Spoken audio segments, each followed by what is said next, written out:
Dukung channel ini dengan klik tombol subscribe dan tanda lonceng. Smart FM presents Smart Business Talk with Tung Desem Waddingin. Smart Business Talk. Perjalanan bisnis yang ada di masa new normal baru saja kita mulai. Seperti apa halnya dan apa saja sih sebenarnya yang harusnya kita perhatikan, dan kemudian hal-hal apa saja yang justru bisa mengembangkan dan melipat gandakan bisnis kita. Selamat pagi Smart Listener dan juga sahabat Sonora di seluruh Indonesia. Salam dahsyat untuk Anda semuanya. Pagi hari ini saya bersama-sama dengan Mbahnya Dahsyat.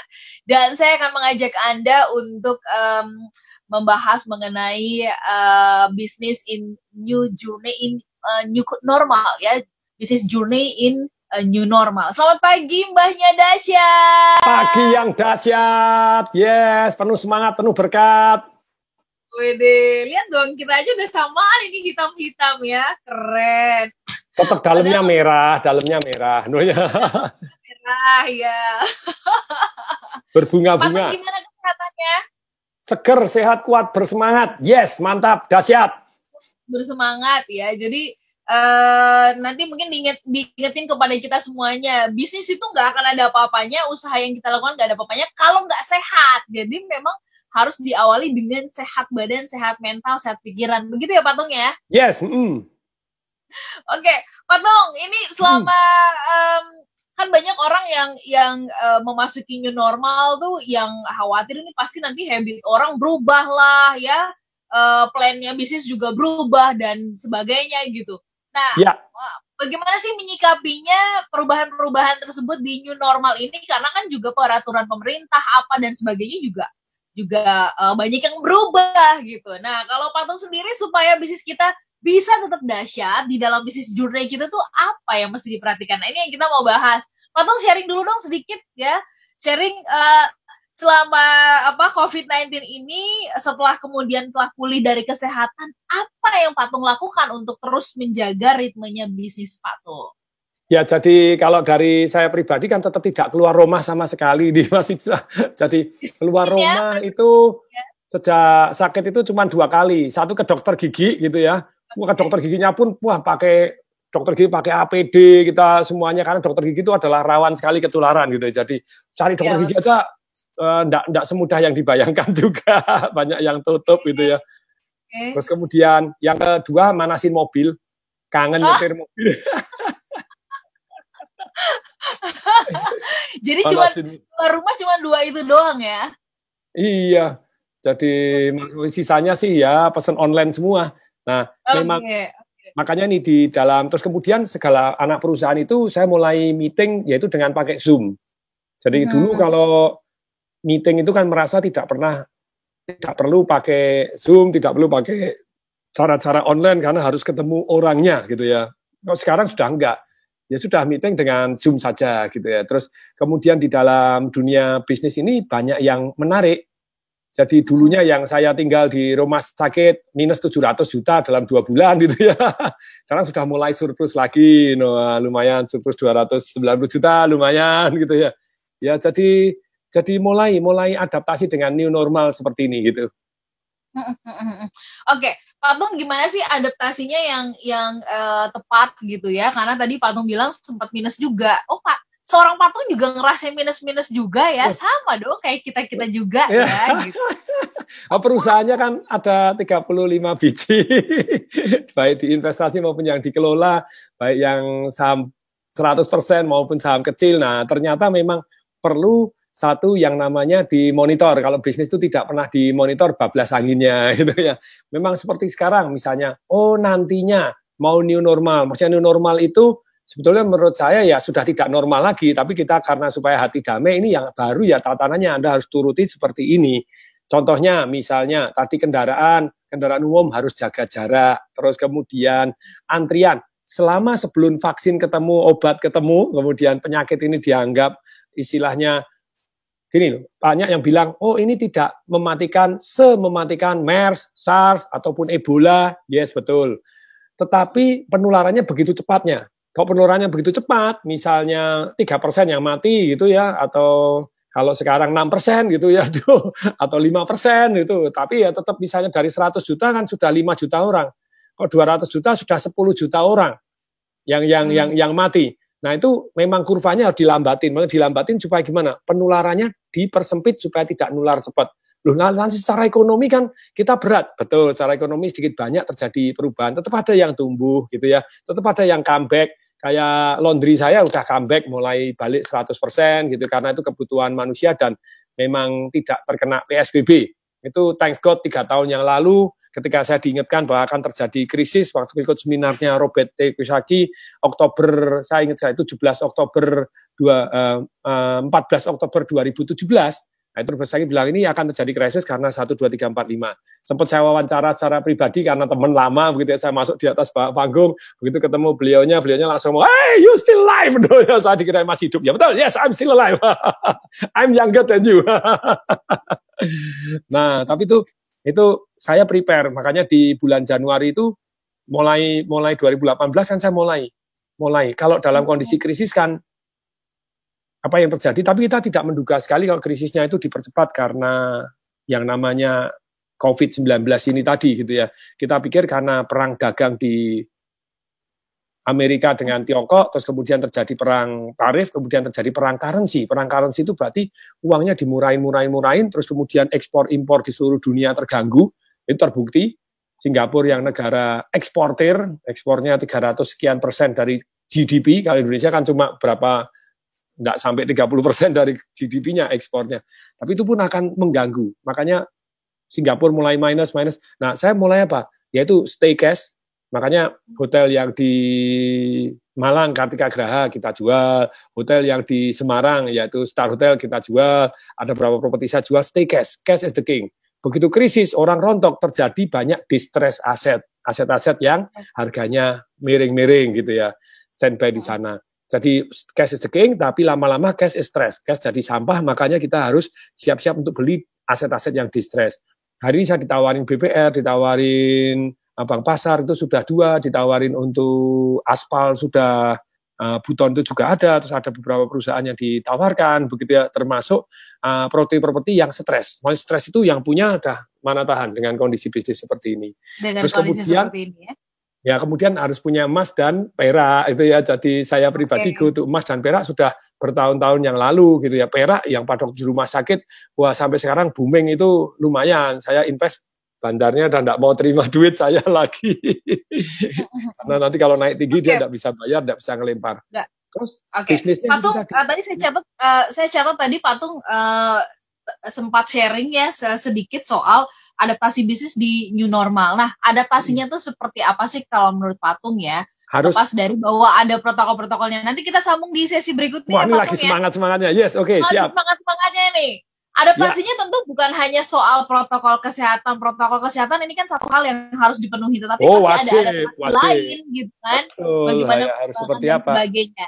Yes, semua listener dan juga sahabat yang bergabung, kami mengundang Anda untuk bisa pergunakan line, SMS, dan juga WhatsApp kami untuk boleh menanggapi dan bertanya seputar topik kami, Business Journey in New Normal, ya.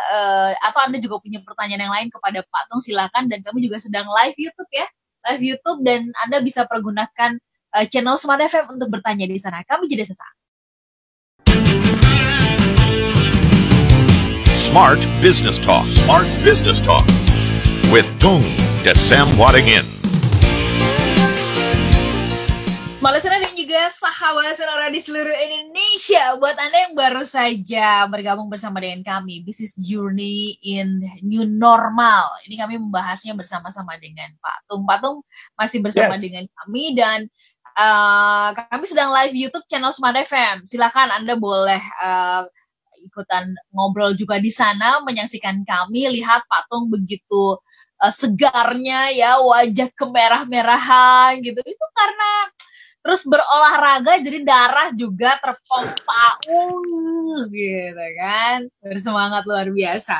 Nah, Pak Tung, ini tadi kan Pak Tung sampaikan ya, ini di situasi COVID kemarin yang biasanya meeting itu bertatap muka, sekarang kan di dalam situasi yang seperti ini meetingnya melalui Zoom. Nah, boleh dong sharing nanti ya, bagaimana kemudian memaksimalkan meeting di sana, karena banyak juga gitu kan di antara kita yang ya oke lah mempergunakan teknologi, tapi kemudian nggak jadi maksimal juga. Nah, bagaimana adaptasi yang tepat kalau menurut Pak Tung gitu ya, adaptasi bisnis di new normal tersebut itu adaptasinya harus dimulai bagaimana sih gitu? Apakah semata nambah kuota, beli kuota internetnya gitu kan, atau adaptasi-adaptasi yang lainnya yang juga jauh lebih penting? Silakan Pak. Ya.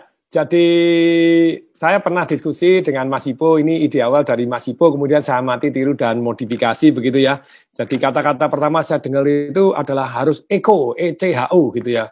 Maksudnya menggema. Wah, harusnya ECHO menggema itu apa sih? Dalam new normal ini kita harus efisien.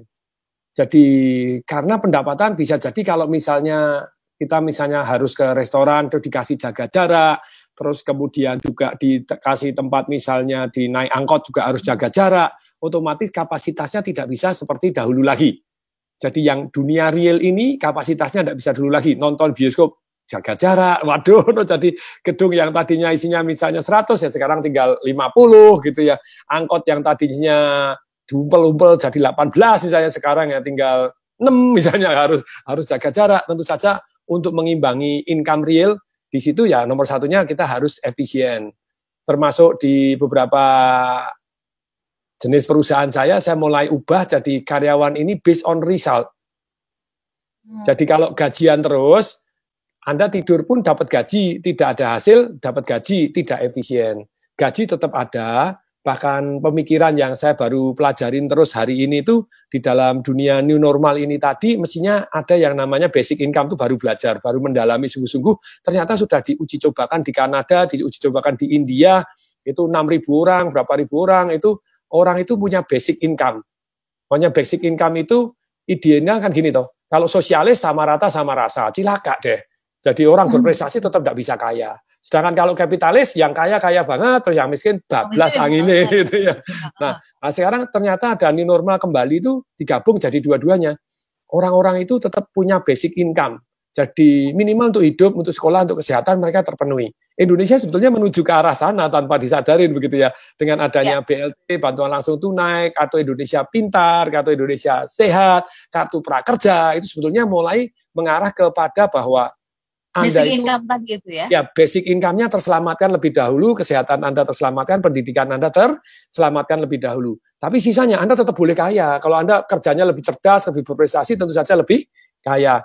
Itu diuji coba di India, ternyata jauh lebih efektif gitu ya. Maksudnya efektif itu ternyata putus sekolah jadi sedikit. Kalau di Kanada itu diuji coba, nanti orang jadi males dong, nggak kerja dikasih basic income tadi. Ternyata nggak, jadi hanya 2 yang jam kerjanya berkurang. Satu adalah ibu yang baru melahirkan, tanda bagus berarti dia harus merawat anaknya. Kedua, anak-anak yang masih umur belasan yang terpaksa harus bekerja, mereka jam kerjanya jauh lebih sedikit karena mereka bisa sekolah. Dan setelah diteliti sekian tahun dengan satu kelompok tertentu yang dikasih basic income itu tadi, jadi putus sekolahnya lebih sedikit. Mereka lebih sehat gitu ya. Mereka tentu saja sedikit banyak lebih bahagia karena sudah aman terlebih dahulu. Jadi pemikirannya seperti itu. Lah terus caranya bagaimana? Pemerintah duitnya dari mana? Ya, ini yang sangat-sangat menarik yang terus didiskusikan. Ya memang ide dasarnya seperti yang Bung Karno, kan baru aja kita ulang tahun Pancasila gitu ya. Kalau diringkas dari 5 jadi 3, kalau diringkas jadi 1, gotong royong, dia bilang gitu. Ya maksudnya gotong royong. Jadi gotong royong itu kalau dulu saya perusahaan misalnya hasilnya tinggi, itu saya yang paling dominan mengambil, sekarang mulai bagi hasil, gotong royong, kerja bareng, ya kamu tak kasih bagi hasil. Kalau pemerintah bisa ya mungkin dari sudut teksnya. Makanya pada waktu beberapa bulan yang lalu, saya terima kasih Tuhan dipilih sebagai 100 pembayar pajak terbaik di Banten, begitu ya. Wah lumayan tuh. Banten punya 11 juta. 100 pembayar pajak terbaik di Banten. Ya, oke. Ini siapa yang mau mengikuti? Yang ada kadang-kadang kita justru ngemplang malah kalau bisa supaya penagih pajaknya tuh lupa gitu kan kalau kita punya kewajiban pajak. Sampai saya pada waktu itu kan jadi perhatian, loh kok saya bisa nerima toh? Apa enggak salah ini? Karena kenapa kok enggak salah? Karena dari satu sudut ini di Instagram saya sampai saya tulis kalau saya salah saya mohon ralat begitu ya. ternyata yang bayar pajak itu tidak banyak loh di dalam kehidupan sehari-hari di dalam dunia ini tadi. Ini data yang saya dapatkan ada dari Liputan 6, ada yang dari ini. Jadi ini saya carikan dulu ya. Saya carikan. Ternyata ini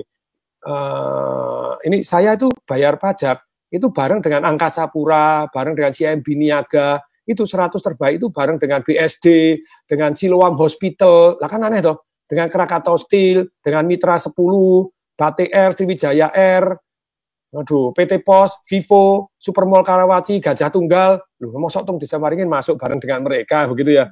Ternyata setelah saya baca, ini menurut Pak Kristianto Wibisono, data di Amerika, di Indonesia pasti akan lebih timpang lagi gitu ya. Kalau di Amerika, 1% orang kaya itu menyumbang 39% dari total pajak. 1% orang kaya menyumbang 39% ya. Terus ditambah lagi yang lebih parah, ternyata di dunia, jadi kalau 5% orang kaya gitu ya, itu kan ada datanya lagi. Nah, ini ada, jadi dari liputan6.com itu 265 juta orang di Indonesia yang terdaftar di kantor pajak itu cuma 35,5 juta.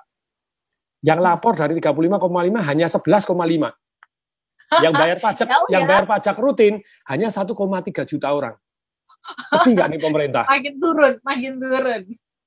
Nah iya, jadi makanya sebetulnya kalau yang basic income tadi pemikirannya kan adalah salah satunya tadi semua orang di grant uang tertentu gitu ya, kayak di India tuh ditambah $4 everybody setiap harinya itu ya. Tapi dites, kalau di Kanada ditambah $500 per bulannya gitu ya. Nah ternyata ada juga yang menyatakan begini, yang namanya pajak, kalau Anda level tertentu tidak membayar pajak, Anda disubsidi oleh pemerintah. Tapi ini namanya gotong royong, jadi please deh, yang kalau yang lain tidak bayar pajak kan juga repot, namanya gotong royong gitu. Kalau saya di perusahaan, saya bagi hasil, saya rela. Jadi new normal saya yang namanya efisien itu, semakin Anda produktif, semakin Anda akan mendapatkan income yang lebih besar. Mohon maaf. Jadi efisien itu terkait dengan produktivitas, bukan hanya terkait jam kerja. Coba bayangkan hari ini begitu banyak orang yang di dalam era new normal maunya gajian terus, ya betul dong, kalau enggak mereka kan enggak hidup. Tapi enggak usah kerja sama sekali kan ya susah. Tapi pemerintah juga mendukung kok, kalau Anda enggak bisa makan sama sekali dalam kondisi hari ini, kena PHK, kena ini, Anda dikasih macam-macam termasuk Kementerian Sosial membuka. Enggak bisa makan, enggak usah jarah, enggak usah nyopet, enggak usah ngerampok. Selalu saya di seminar-seminar online ini saya selalu sampaikan, ini Mbak Ola juga saya sampaikan biar diumumkan kepada masyarakat, sampai saya apal teleponnya Kementerian Sosial, Anda tidak bisa makan, pemerintah memberi Anda makan, yaitu telepon kemana? 0811 10, kemudian 222, duanya 3 kali, 10. Saya ulangi pelan-pelan ya, Anda silakan catat. Anda mendengarkan ini, Anda dalam case, kan tadi toh, dalam hidup kita itu kita menengah ke bawah, dalam arti miskin. Ya. Menengah atau Anda kaya gitu ya. Kalau Anda miskin, alangkah baiknya Anda ke 0811, masukkan handphone Anda sekarang, Kemensos gitu ya. Teman-teman Anda yang tidak bisa makan, yang susah, yang pada minta bantuan, help. Saya bantu saudara, tidak bisa bayar utang, tidak bisa bayar begini. Kemarin aja saya bantu berapa? 3,2 M gitu. Istri saya, kemarin saja satu hari bantu 3,2 M. Saudara-saudara, ya tobiat gitu. Jadi, tetapi kalau yang misalnya tidak bisa makan, tidak bisa minta bantuan Bank Dunia teman-teman, atau IMF, istri mertua family, ya Anda minta pemerintah sekarang. Ini minta bantuan pemerintah itu bisa, pemerintah memberikan bantuan kalau Anda tidak bisa makan. Yaitu di mana masukkan nomor handphone ya. Jadi kalau teman-teman ada saudara atau yang gini tidak bisa makan, ini kasih nomor telepon ini 0811 10 222, duanya 3 kali, kemudian 10. Jadi please deh, daripada ada jambret, aku nggak bisa makan, nggak bisa begini, ketangkep, digebukin, nggak enak, ketembak, waduh, jadi hidup ini ternyata pemerintah membantu. Jadi 0811 10, duanya 3 kali, 10. 0811 ini 10. Ini audiens ya, atau ask the government ya, ask the government. Yes, jadi ini nomor satunya efisien. Bagi saya karyawan itu harusnya ya tetap minimal standar kehidupannya saya penuhin. Gajinya jadi tidak tinggi-tinggi lagi, tapi base-nya on commission, base-nya on hasil. Nah, kita cari cara. Mendadak kreativitasnya meledak luar biasa karena dipaksa untuk berpikir. Kan gitu ya, dipaksa untuk produktif. Patung nanti kita gali lagi gitu ya. Gimana di tengah situasi kayak gini yang apa namanya, efeknya atau auranya itu memang membuat orang tuh jadi kayak stuck gitu kan. Tapi tadi Pak Tung mengatakan makin produktif itu kita pakai prinsip yang tadi itu eco ya, E-nya adalah efisien. Nah, bagaimana supaya kita nih semuanya bisa semakin produktif walaupun dalam kondisi yang krisis seperti ini ya, tapi kita bisa tetap kreatif. Pak Tung nanti kasih tips and triknya ya. Kita jeda sesaat, Pak Tung, Smart Listener dan juga sahabat yang bergabung. Kami mengundang Anda bisa pergunakan line SMS dan juga WhatsApp kami. Maksud kami WhatsApp kami di 0812 11 12 959 atau juga bertanya melalui YouTube channel Smart FM. Di sana Anda juga bisa menyaksikan kami bersiaran bersama-sama dengan Pak Tung pagi hari ini. Saya ada di studio Smart FM, Pak Tung ada di kediamannya ya. Kami jeda sesaat, tetap bersama kami. Smart Business Talk. Smart Business Talk with Tung Desem Wadingin.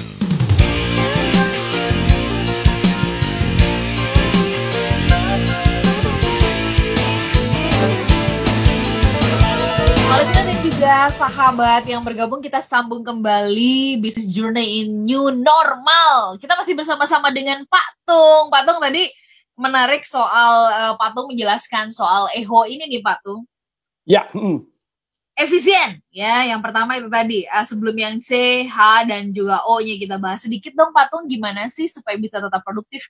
Karena apa di tengah situasi COVID ini dan juga mungkin di new normal ya, kan pikiran ya kita disuruh stay di rumah itu tuh jadi benar-benar emang stay santai lah dan sebagainya gitu. Nah, bagaimana mendorong diri kita ini supaya tuh benar-benar terpacu memang gitu. Apa yang bisa dilakukan ya dan sebagainya gitu Pak.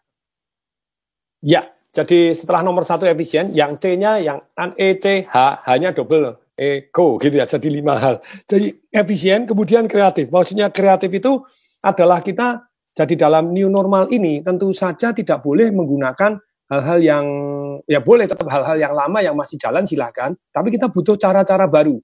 Jadi secara kreatif itu begini loh, kalau saya ngelola perusahaan, Pak Tung ngelola perusahaan begitu banyak, caranya gimana? Saya hitung dengan manajemen, biasanya saya cuma sederhana saja. Jadi kalau misalnya stuck atau terjadi penurunan atau rugi atau tidak mencapai target, saya biasanya pakai 3 jurus saja gitu ya.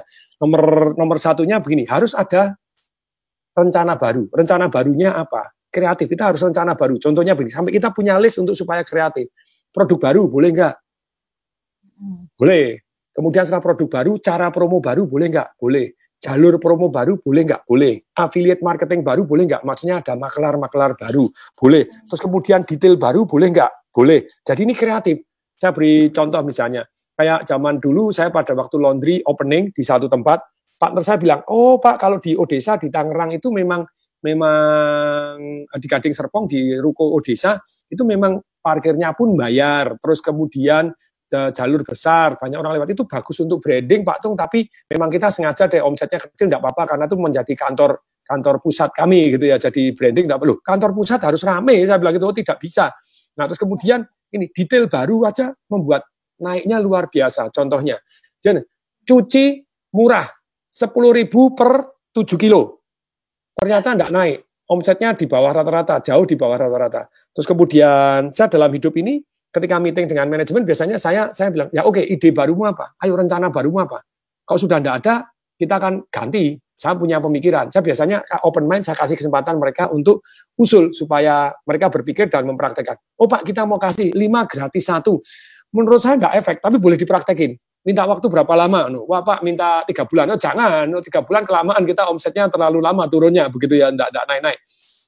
Ya 1 bulan Pak, oke deal. 1 bulan kita cek lagi, ternyata tidak naik. Kalau tidak naik, atau turun, atau tidak mencapai target, kita harus kreatif. Salah satu cara kreatif adalah ganti detailnya. Oke, kita ganti ya. Cara TDW aja kas, ganti. Jadi cuci murah 10.000 per kilo, per 7 kilo kita ganti. Cuci kering termurah di Indonesia. Oke. 1.400 per kilo, sebetulnya sama. 10.000 per 7 kilo dengan 1.400 per kilo, sebetulnya sama toh.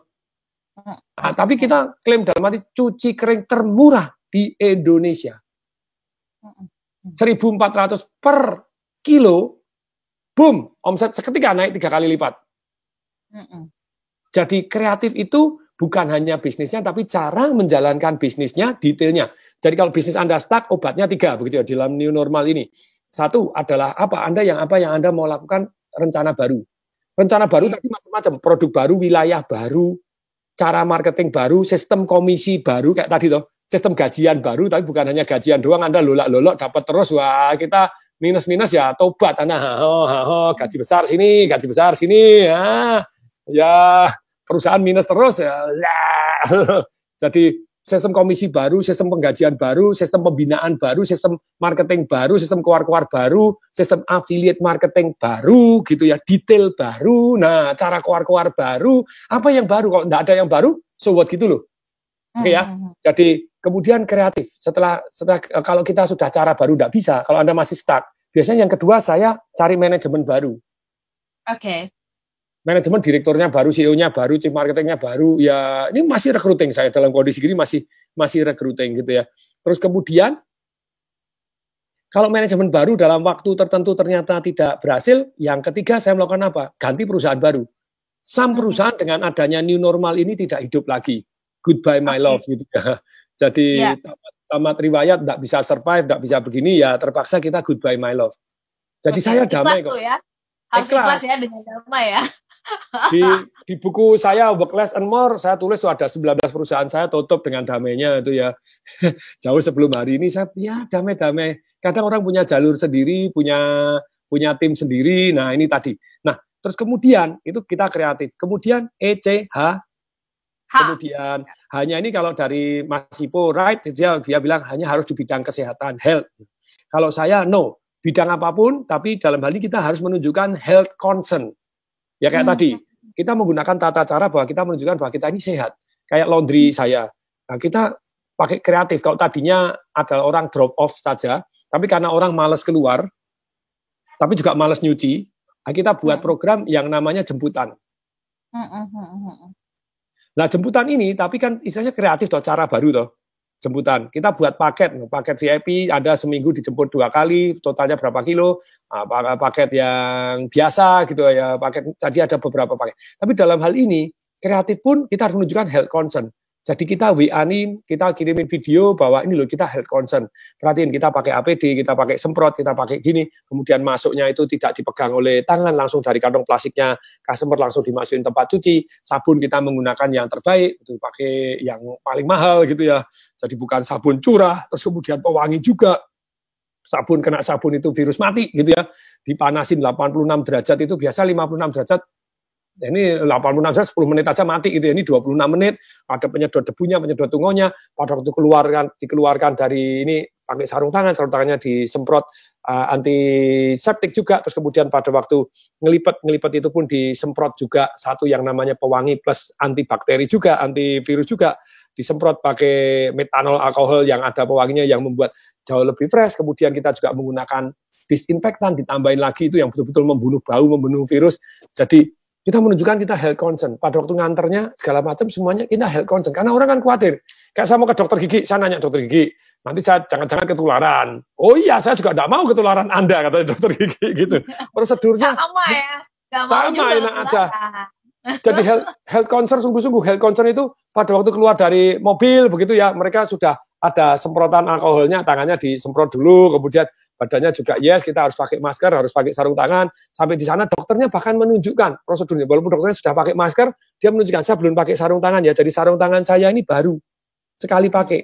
Jadi dokternya menunjukkan sarung tangannya baru. Makanya kalau di Instagram saya waktu saya foto dulu, dokternya kok tidak pakai sarung tangan, pada kerja pakai sarung tangan. Sebelumnya dia menunjukkan, ini saya tidak pakai sarung tangan, ini sarung tangan baru ya. Nanti selesai ini kita buang. Jadi bukan sarung tangan satu untuk 10 pasien, waduh ya nular-nularin sama aja. Nah, health concern. Health concern ya di sana ya. Berarti ini masuk dalam protokol kesehatan yang pemerintah tetapkan gitu kan. Penting sekali. Harus. Health concern ini tuh health concern ini membuat orang tuh menjadi tingkat kepercayaannya tuh jadi naik gitu kan Pak Tung. Ya mau ke misalnya mau nonton ke mall, mau pergi ke mall, oh dicek dulu suhunya. Saya pun di rumah saya melakukan protokol kesehatan begitu. Ada kiriman makanan. Nah, itu kalau orangnya apalagi kemarin AC saya rusak, ya kan tetap harus dibetulin toh. Kan enggak bisa dibetulin secara online.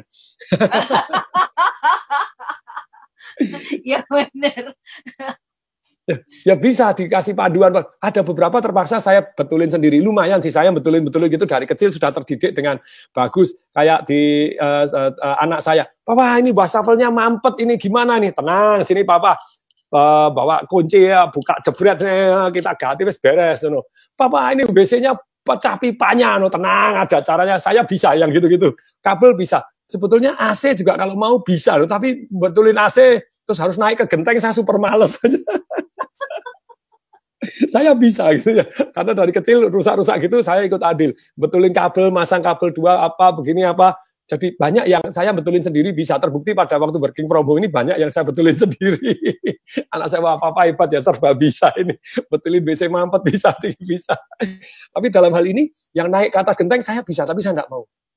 Saya mending undang orang gitu ya. Jadi ini si freon apa yang begini, saya nggak mau. Jadi mending ngundang gitu ya.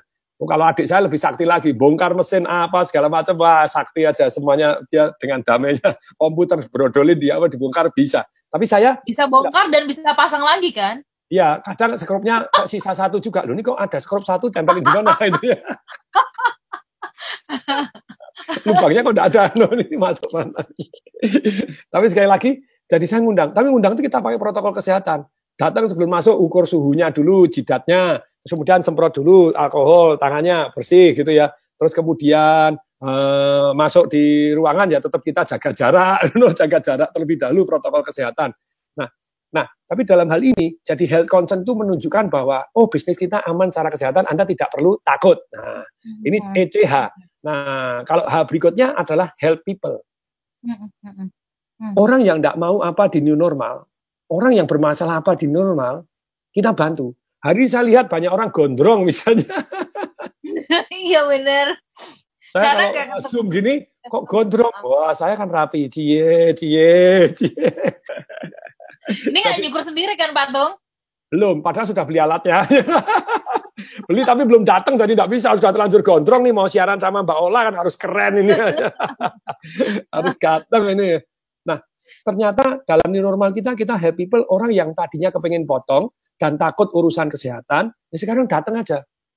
Pak, saya datang, saya menunjukkan saya health concern. Nanti pada waktu saya potong, saya pakai face shield, saya pakai masker, saya pakai sarung tangan, dan sarung tangannya baru. Lalu sebutkan, Anda meyakinkan bahwa Anda health concern. Terus kemudian pada waktu mau datang, saya diukur dulu suhunya, saya bawa alat, dan Anda waktu mau dipotong, saya ukur juga. Nanti kalau enggak, Anda lagi demam, nanti nularin saya, misalnya begitu ya. Terus yang dipotong juga harus pakai begini, dan alatnya perhatikan, Pak.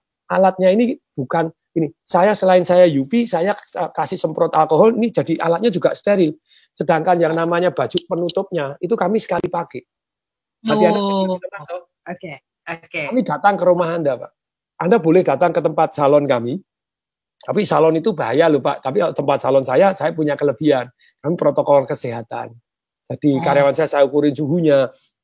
Kursinya kita semprotin alkohol, karena kayak saya dulu saya merasa ketularan itu di pesawat gitu ya, pegangan tangannya, pegangan mana, wah itu bisa kurang seru begitu ya.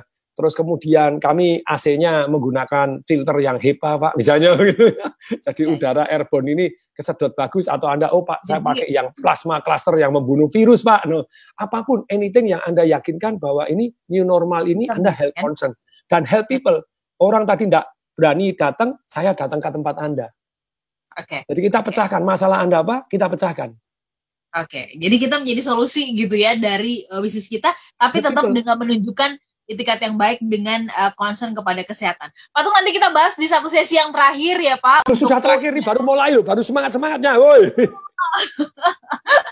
Habis ini kita akan bacakan beberapa WhatsApp yang masuk dan juga melalui YouTube ya. Smart FM, Smart Listener dan juga sahabat Sonora akan menjadi sesaat untuk satu sesi yang terakhir. Smart Business Talk. Smart Business Talk. With Tung Desem Waddingin. Smart Listener dan juga sahabat yang bergabung, terima kasih buat Anda yang masih bersama-sama dengan kami. Saya menyapa Anda mulai dari daerah Makassar, Manado, Banjarmasin, Balikpapan, Palembang, Pekanbaru, Medan, Surabaya, Yogyakarta, Jakarta, Depok, Tangerang, Bogor, Serpong, Bekasi. Ya, selamat pagi untuk Anda semuanya. Saya pun ingin menyapa Anda yang menyimak kami pagi hari ini di Pontianak, di Palangkaraya, Gorontalo, Samarinda. Selamat pagi. Saya pun menyapa Anda yang ada di Padang ya, di Aceh, di Bangka, di Batam, di Belitung ya. Terus kemudian Anda yang ada di Bali, di Lampung, kemudian di Bandung, di Cirebon, Purwokerto, Solo, Semarang. Selamat pagi untuk Anda semuanya. Dan terima kasih juga untuk Anda yang sudah bergabung. Saya mau tuntaskan dulu ya O-nya sebelum kita ke YouTube, ke WhatsApp ya Patung ya. Ini ternyata yang respon pagi ini bersama dengan kita di YouTube juga cukup banyak. O-nya dulu nih kita selesaikan Patung supaya nggak ketinggalan tadi ya. Sudah H-nya ada 2, health concern dan juga health people. Yang O-nya sekarang ini apa sih? Online. Oh, gitu. Oh, online. Jadi saya sampaikan kepada banyak anak perusahaan saya, Anda harus efisien, kreatif, health concern, help people, dan go online. Minimal Anda dari sudut marketingnya online, walaupun delivery-nya harus istilahnya tetap offline. Tapi kalau bisa delivery-nya online juga, kenapa tidak? Harus create produk-produk yang kayak tadi, hari ini e-commerce, e-education, nah kan gitu ya, e-commerce, e-education, e-office, tadi meeting, jadi pakai II semua gitu ya. Jadi sudah masanya Anda go online. Jadi kayak dari saya pribadi untuk seminar, kayak saya tanya, Patung seminar financial revolution masih kemarin ribuan orang. Jadi, lu caranya gimana? Pakai online. Hari ini pendidikan, apalagi keuangan, sekarang sudah sungguh-sungguh terbukti betapa itu diperlukan oleh begitu banyaknya manusia. Kalau Anda timpang pendapatan, timpang kan cuma 2 hal, timpang pengetahuan sama timpang keberanian.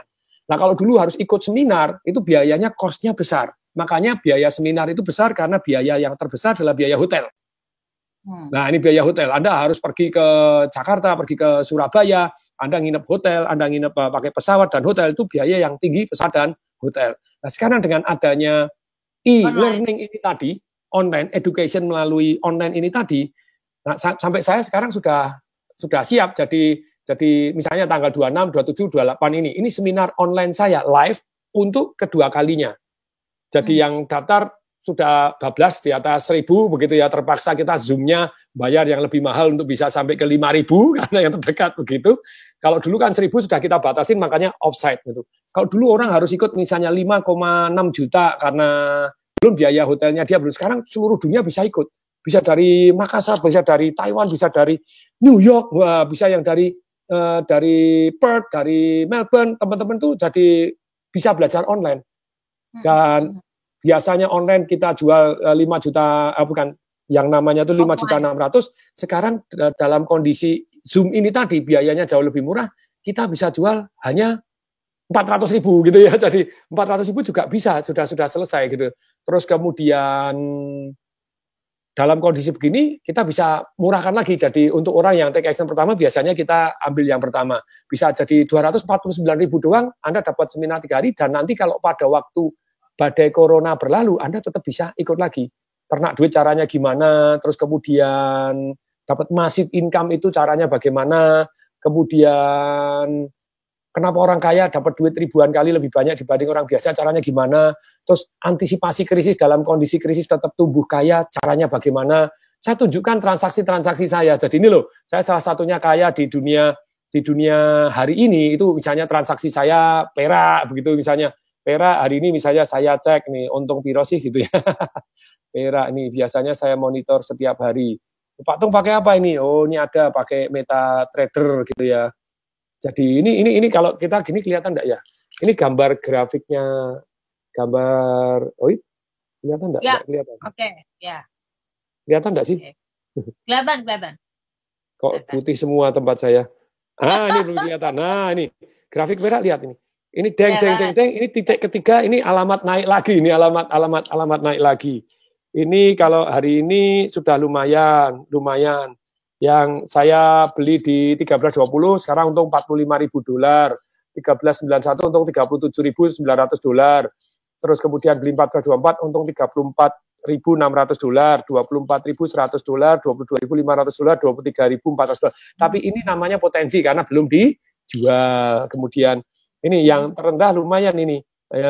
Saya beli di 17, saya masih beli $17 Itu saya beli masih untung $3.050, ini 16 itu $5.000, $11.900. Kok enak toh Pak Tung? Untungnya kok ratusan ribu dolar. Nah itu karena belajar dulu. Jadi gini loh, orang kaya itu bukan bereaksi, tapi melakukan satu yang namanya antisipasi. Antisipasi itu uang itu akan mengalir dari satu tempat ke tempat yang lain. Uang akan mengalir satu tempat ke tempat yang lain. Apalagi ini lagi perang dagang ini lagi eskalasi nih. Eskalasi apa? Jadi Tiongkok sama Amerika ini mulai eskalasi. Jadi Amerika mau curang-curangan. Kan Tiongkok ini pegang triliunan US dollar gitu ya. Pegang triliunan surat berharga bondnya Amerika atau pegang Amerika ngutangi. Tapi Donald Trump itu dari dulu terkenal. Ketika dia dalam bukunya The Art of Deal gitu ya. The Art of Deal. Jadi bagaimana dia ngedil. Dia utang $900 juta pada waktu secara pribadi. Kemudian tidak bisa bayar kepada bank. Kemudian ditanyain wartawan, kok kamu santai-santai bisa berlibur, damai begini? Oh iya, loh, kamu kan utang banyak, dalam kondisi susah bayar kok santai-santai. Loh iya kan yang stres kan yang ngutangi, kan itu duitnya dia, saya pegang. Kalau saya tidak bisa bayar kan yang stres dia. Loh, kenapa saya harus stres? Demikian juga, dia dengan Tiongkok, hari ini Tiongkok megang duit begitu banyaknya dari Amerika, Amerika bilang, saya bekukan, saya tidak mau bayar karena kamu melanggar hak asasi manusia. Kamu di Hong Kong, kamu begini, gebuk-gebukan. Padahal dia sendiri di tempatnya dia gebuk-gebukan juga gitu ya. Jadi melanggar hak asasi manusia. Tapi dia mulai begitu. Nah ketika mulai begitu, apa yang terjadi? Ini yang menarik. Bahayanya apa? Bahayanya nanti jadi perang sungguhan. Nah, Anda siap enggak? Saya antisipasi, tapi saya di emas dan perak bukan semua. Nah kalau ada semua namanya spekulasi. Loh kalau saham, belum masanya. Saya nanti pada waktu di Financial Revolution saya 3 hari, saya juga share ilmu ini. Anda bukan masanya, sekarang tunggu dulu. Jadi kalau saham lagi turun, wah murah Pak. Itu seperti pisau lagi jatuh, Anda pegang. Apa yang jadi begitu Anda pegang? Tangan Anda berdarah, lagi jatuh. Nah ini yang menarik. Pak Tung, maaf karena waktunya sangat sempit, aku sedikit mengutip dari apa yang tadi Pak Tung jelaskan gitu ya. Kan tadi Pak Tung mengatakan kita tuh harus punya mental kreatif bukan reaktif begitu kan. Ada yang bertanya ini dari YouTube Pak Thomas Bobby Manuhutu. Bisa nggak sih low investment, high return tapi nggak ada resiko? Oh bisa sekali. Apa yang dilakukan? Nah ini namanya kreatif. Pokoknya kreatif itu cara hari ini Anda bisa jadi makelar. Makelar kecil, makelar besar, atau makelar raksasa. Kalau makelar kecil, ada orang yang menawarkan makanan, menawarkan apa di sana, Anda bilang, Pak, boleh saya bantu jualan? Kasih saya 20% ya. Kemudian Anda pakai marketing revolution saya, jualannya lebih personalized, terus kemudian ada perbandingan, terus ultimate advantage-nya keunggulan Anda sebutan. Karena hari ini orang jualan banyak sekali yang gundulan. Jadi amatiran, Mas Yan. Oh ya, nawarin, pokoknya nawarin. Tapi penawarannya tidak menarik. Kalau Anda belajar di buku saya Marketing Revolution, penawaran Anda menjadi kinclong, jadi menarik, beda. Seperti misalnya perempuan tidak berdandan sama dandan, wah saya bawalah pakai lipstik, lebih merah, pakai begini. Nah orangnya tuh dandan tentu saja akan sedikit banyak berbeda. Tapi kalau misalnya Anda penawarannya lugu, ya kurang jos itu ya.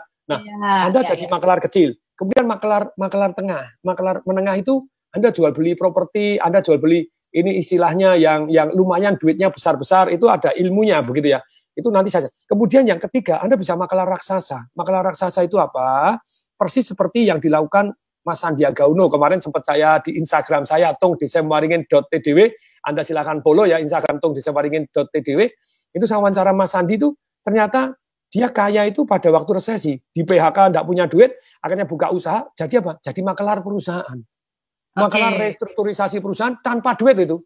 Itu tanpa duit loh. Ya pakai duit sih, buka office, buka kecil, duitnya sedikit untuk makan, untuk jatah handphone, yes. Tapi dia bisa tanpa duit untuk menguasai perusahaan-perusahaan besar. Mulai dari 20%, kalau hasil, Pak Haritanu juga saya diundang jadi pembicara, melalui Zoom gitu ya, dibayar juga untuk 700 direkturnya. Tapi pada waktu itu Pak Haritanunya juga sharing. Dia kaya pada waktu tahun 98. Sama. Itu dalam kondisi krisis. Kondisi krisis itu dia bisa jual beli perusahaan, bahkan dia bilang, saya, kalau itu kan based on komisi. Kalau si Pak ini selain komisi pada waktu hasil Pak Sandiaga Uno juga saya bayar 20%, tapi bayar waktu laku. Kalau enggak laku Anda ambil semua. Jadi tetap bisa jadi makelar. Kita harus potong. Kita harus segera sudahi perbincangan kita. Nanti lain waktu kita sambung kembali bahas tentang hal ini ya. Tapi banyak banget dapat pembelajaran tadi mengenai Echo tadi. Mudah-mudahan ini tadi pesannya tersampaikan dan Anda menyimaknya dari awal. Tapi kalau nggak sempat, Anda bisa saksikan kembali perbincangan kami di YouTube channel Smart FM. Baik Patung, kita harus pamit. Terima kasih, sehat-sehat untuk Patung. 2 minggu dari sekarang kita akan ketemu lagi ya Patung ya. Sehat-sehat. Mudah-mudahan nanti kita bisa range untuk bikin seminar bersama-sama dengan Patung ya. Yes. Baik, saya Ola Nurlija dan juga Patung pamit. Selamat pagi untuk Anda semuanya. Salam dahsyat.